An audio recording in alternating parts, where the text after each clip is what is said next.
ሁላችሁ መጀመሪያ የሰው ልጅ ባይቸግረው ኖሮ እዚህ ፕሮግራም ላይ መቼም አይገኝም ነበር። የምሬን ነው ብላችሁ የተባለው የኮሌጅ የገንዘብ ድጋፍ አማካሪ የ29 ዓመት ፍቅረኛውን አንቆ ከገደለ በኋላ ገና የአራት ቀናት እድሜ ካለው ልጃቸው ጋር ቤተሰባቸውን በሳት በማቃጠል በከባድ ወንጀል ክስ ተመስርቶበታል። በረከት ወርቁ አደራ ወይም ደግሞ በረከት ገበሬዋ የተባለችው እቺ ሴት ከዚህ በፊት የአየርላንድ ያለው ማንጋርድ ሴኩሪቲ የኔ ነው 42 ሚሊዮን ዩሮ አካባቢ ወርዝ አለው እና የኔ ነው ብላ ስትተረተር ነበርና በህልሟ መሰለኝ ይስፋው ስራው ጥሩ ነው ባዮ ጥሩ ነው ጥሩ ነው። የሆነ የሚያሳዝነኝ ነገር አለ፣ ግን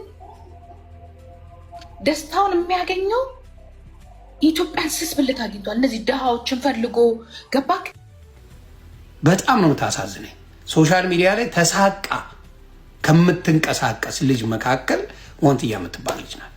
ሰላም ጤና ይስጥልኝ ውድና የተከበራችሁ የቻናላችን ቤተሰቦች እንዴት ከርማችሁልኛል? እኔ ያለው ክብሩ ይስፋ ዛሬም እንደተለመደው ሶሻል ሚዲያ ላይ መነጋገሪያና አዳዲስ የሆኑ ቪዲዮችን ወደ እናንተ ይዤላችሁ መጥቻለሁ።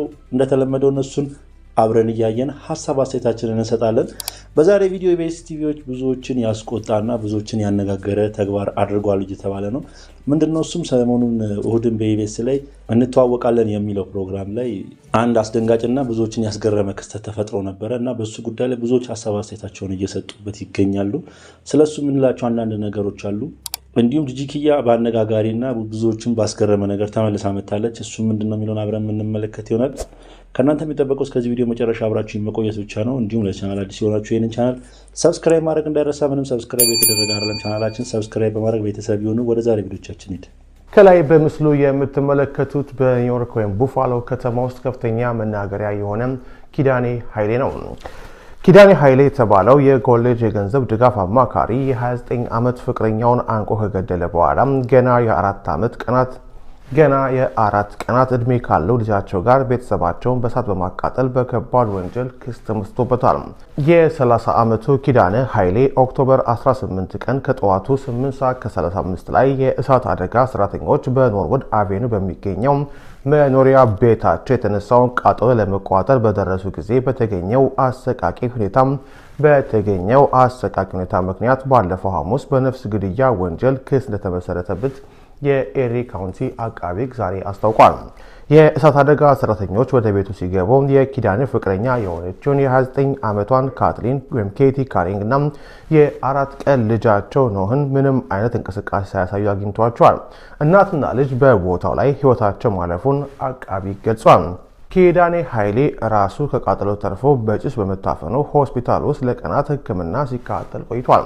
ዘሀበሻ የተከታተለው የሕክምና መርማሪው እንዳረጋገጡት የካትሊን ሞት ምክንያት በአንገት መታነቅ ምክንያት የተፈጸመ ግድያ ነው። የህፃኑ ኖህ ሞት መንስኤ ምርመራው እንደቀጠለ ሲሆን ባለስልጣናት ተጨማሪ ክስ እንደሚመሰርቱ አስታውቀዋል። እንግዲህ ጭካኔያችን ሀገር ውስጥ አልበቃ ብሎ ውጭ ሀገር ላይም ወይ ደግሞ በውጭ ዜጋዎች ላይም እንደዚህ አይነት ነገሮች እየተፈጸሙ ይገኛሉ።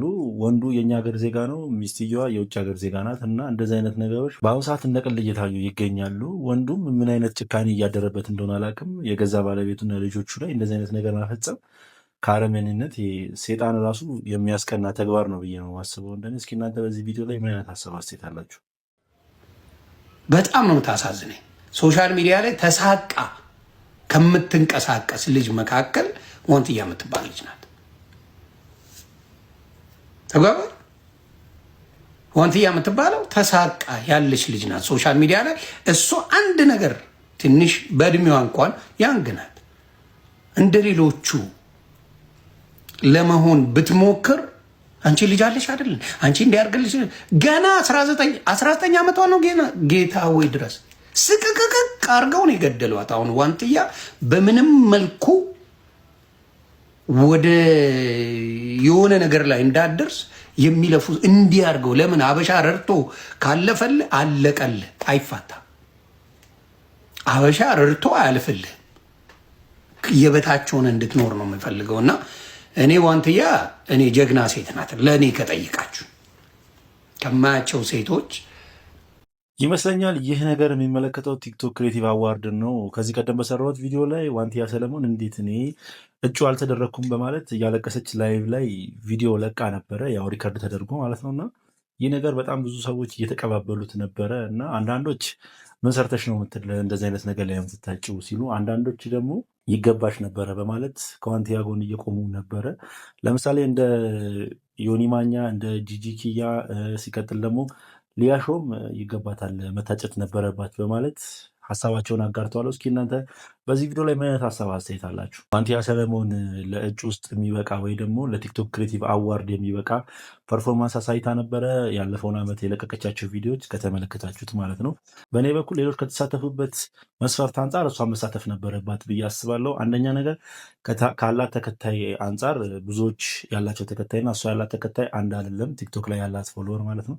ሲቀጥልም የምትለቃቸው አንዳንድ ድራማቲክ የሆኑ ቪዲዮዎች ነበሩ። ቢያንስ በእነሱ ዘርፍ መታጨት ነበረባት ባይነኝ እንደኔ። እስኪ እናንተ በዚህ ቪዲዮ ላይ ምን አይነት ሀሳብ አስተያየት አላችሁ? በሙሉ ዘልቆ የገባው አዶናይ እኔ እንደዛ ነው የሚመስለኝ። ይቅርታ አድርግልኝ። አይዶን ነው እኔ ቀልብ ያልወደደው። ስራው ጥሩ ነው፣ ባዮ ጥሩ ነው፣ ባዮ ጥሩ ነው። የሆነ የሚያሳዝነኝ ነገር አለ፣ ግን ደስታውን የሚያገኘው ኢትዮጵያን ስስ ብልት አግኝቷል። እነዚህ ድሃዎችን ፈልጎ ገባክ? በቃ አጭበ ድሃዎችን 3 ልጆችን ይፈልግና በቃ አብሮ ያብዳል። ከዛ የሆነ ታዋቂ ልጅ ጋር ሽጉጥ ይላል። የራሱ የሆነ ችሎታ አይታገኝም። ሁሌ እንዳለቀሰ ነው፣ እንደወደቀ ነው ብላ ቤተሰቦቹ ባለሀብት ናቸው። ምንድን ነው የጎደለው? ይ እሱ የጎደለውን ነገር በእኛ ሊሞላ ይፈልጋል። በእኛ ልጆች የራሷ ጉዳይ። ኢትስ ማይ ኦፒኒየን ገራሪየስ ሰው እየላከብን ስለሆነ ዝም ብለን ተቀበል። ኢትስ ማይ ኦፒኒየን። ጂኒ መጣች አይ ዶንት ኬር። የራሴን ኦፒኒየን ነው የምናገረው። አይ ዶንት ኢንተረስት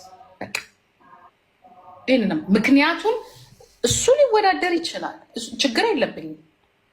ያወዳደራችሁትም እናንተ ናችሁ። ግን ዝም ብዬ ሳየው የሆነ ቦታ ይጫናል፣ የሆነ ቦታ ይጠጋል፣ መውጣት ይፈልጋል፣ የሆነ ነገር ያደርጋል፣ መታየት ይፈልጋል። ራሱን ችሎ ለምንድን ነው የማይሄደው? ራሱን ችሎ እንደ ማንኛውም ወንዶች ራሱን ለምን ችሎ ሄደ? ለእኔ ትንሽ ነው። አዶላኪ እንዲያውም እንደዚህ ካላችሁ ደግሞ ጠለው። እኔ እልህ አታስገቡ። እንግዲህ ይህ ቲክቶክ ክሬቲቭ አዋርድ ብዙ ቅሬታዎችን እያስነሳ ይገኛል። በአሁኑ ሰዓት ላይ አዋርዱን እየመራ የሚገኘው አዶናይ ነው። ታውቁታላችሁ ብዬ አስባለሁ። አዶናይን ብዙ ሰዎች እየተቃወሙት ይገኛሉ። አንተ ምንም አልሰራህም፣ በሰው ስስ ጎን ገብተህ ነው እንደዚህ አይነት ነገሮችን ሰው ስለሚወድ ሰው እርዳታ ምናምን ስለሚወድ ሰው ስስ ጎን ገብተህ ነው እንጂ ምንም ነገር የሰራኸው ነገር የለም በማለት ብዙዎች ቅሬታቸውን እያቀረቡበት ይገኛሉ። እኔ ግን እንደዛ ነው ብዬ አላስብም። ለምን ቢባል አዶናይ ከዛም ተግባሩ በበለጠ ብዙዎች እንዲነሳሱ ቲክቶክ ተራ ነገር እንደሆነና ማንኛውም ሰው መጥቶ መስራት እንደሚችልና በቲክቶክ ገንዘብ መስራት እንደሚችል ለብዙ ሰዎች የተናገረ ሰው ስለሆነ ይመስለኛል እንደዚህ ተቃውሞ እየደረሰበት የሚገኘው። ከአንዳንድ ቲክቶከሮችም አንተ አይገባህም በማለት እንደዚህ ቃል በቃል ተናግረውት ነበረ እና ይህ ነገር ለሱ የሁላ ነገር አስፈላጊ ነው ብዬ አላስብም። እስኪ እናንተ በዚህ ቪዲዮ ላይ ምን አይነት ሀሳብ አስተያየት አላችሁ? ይህን ሰውዬ ቲክቶክ ላይ ሰሞኑን አይታችሁታል ብዬ አስባለሁ። ኦፒኒየን ሼዋ ሲል ቪዲዮ ላሳያችሁ።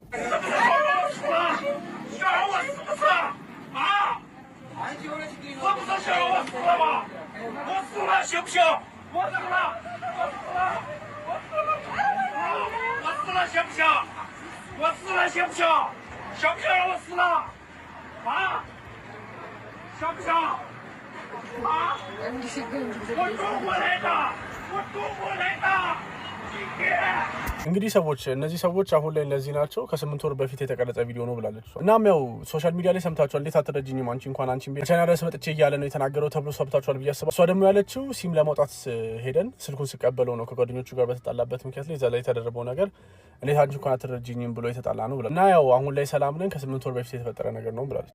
ሰሞኑን የቪዲዮ ቲክቶክ ላይ በጣም መነጋገሪያና ብዙዎች ሀሳባቸውን እየሰጡበት ነበረ። ምንድን ነው አንድ ቻይናዊ ግለሰብ ከኢትዮጵያዊ ሴት ጋር ሆኖ አንድ ቪዲዮ ይለቀቃል እና በእሷ ተናዶ ራሱን ከብረት ጋር አጋጨ። ሲቀጥል ደግሞ መኪና ውስጡ ላ ሊገባ ነበረ፣ ምስሉ ላይ እንደተመለከታችሁት ማለት ነው። ምን ያህል በፍቅር ብታሰቃየው ወይ ደግሞ ምን ያህል ብታደርገው ነው በማለት ብዙዎች ሀሳብ አስተያየቶችን እየገለጹበት ነበረ እና አሁን ላይ ግን ግለሰቧ ወጥታ ይህ ነገር የቆየ ነው፣ አሁን ላይ ሰላም ነን በማለት ቪዲዮ ለቃለች እና ይህ ነገር ብዙዎችን እያነጋገረ ነበር። አስደግፊያት ማውራት አይቻልም። እሺ እግዚአብሔር ይመስገን። ትራስ እናስገባላችሁ። አስደግፊያት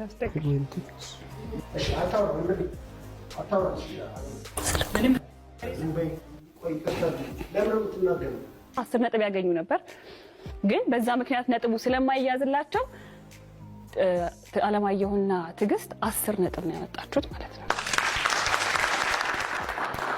ባይሆንና በዚህ መንገድ ባንጨርሰው እኛም ደስ ይለን ነበረ። ምክንያቱም ይሄንን የሚያይ ተመልካች አለና ለእናንተም እዚህ ቦታ መጣችሁ ይሄ ባይሆንና ባታደርጉት ደስታችን ነበር። ግን ስለሆነ ከድምጽ ክብር ስለነገሩን ይሄንን በጣም ይቅርታ አድርጉልንና 10 ነጥብ ነው ያመጣችሁት። ከዛ በመቀጠል ብርሃኔና ሊዲያ 20 ነጥብ ነው ያመጣችሁት። አትክልትና ቀኔ ደግሞ 15 ነጥብ ነው ያመጣችሁት። የዛሬ አሸናፊዎች አለማየሁና ትዕግስት ዲስኳሊፋይድ ስለሆነ ነጥባቸው ስለተቆራረጁ ማለት ነው፣ ወይ ደግሞ ድምጽ መልስ ስትነግረው ስላለ አሸናፊዎች ብርሃኔና ሊዲያ ናችሁ። እንኳን ደስ አላችሁ። የዛሬ አሸናፊዎች ብርሃኔና ሊዲያ እንግዲህ 25,000 ብር ተሸላሚዎችም ጭምርና እንግዲህ ቪዲዮ ቲክቶክ ላይ ሲዘዋወር ነበር ሰሞኑን። ያው እንደሰማችሁ ሲንሾካሾክ ባልየው ለሚስትየው መልስ እየነገራት ማለት ነው እና እንደ አጋጣሚ ያው ተቆጣጣሪዎች ይመለከቷቸዋል እና ጨዋታ ይቋረጥና ያው ለሉላ ገዙ ይነገራታል እና ሉላ ገዙም በህግና ደንቡ መሰረት ዲስኳሊፋይ ታደርጋቸዋለች፣ የተሰጣቸውን ነጥብ ትሰርዝባቸዋለች ማለት ነው እና ይህ ነገር ብዙዎችን ቅር ያሰኘ ነገር ሆኖ ተገኝቷል። ለምን እስከዚህ ድረስ መጠበቅ አስፈለገ? ወይ ደግሞ ቪዲዮን ቆርጣችሁ መልቀቅ ትችሉ ነበር በማለት ብዙዎች ሀሳብ አስተያየታቸውን እያጋሩ ይገኛሉ። ከዛ ውስጥ አንዱን ልጋብዛችሁ። ሁላችሁ መጀመሪያ የሰው ልጅ ባይቸግረው ኖሮ እዚህ ፕሮግራም ላይ መቼም አይገኝም ነበር። የምሬን ነው ብላችሁ ማለት ሁላችንም እናውቀዋለን። ስንት ብር እንደሚያገኙ፣ ስንት ብር እንደሚከፈላቸው፣ ስንት ብር ካሸነፉ እንደሚሸለሙ ሁላችንም እናውቀዋለንና ማለት ያንን ብር ለማግኘት ብለህ የቤትን ገመና ዘርግፈ ራስንም አዋርደ ሚስትህንም ራስን ተዋርደ ብቻ ግን በጣም ብዙ ነገር ነው ያለው።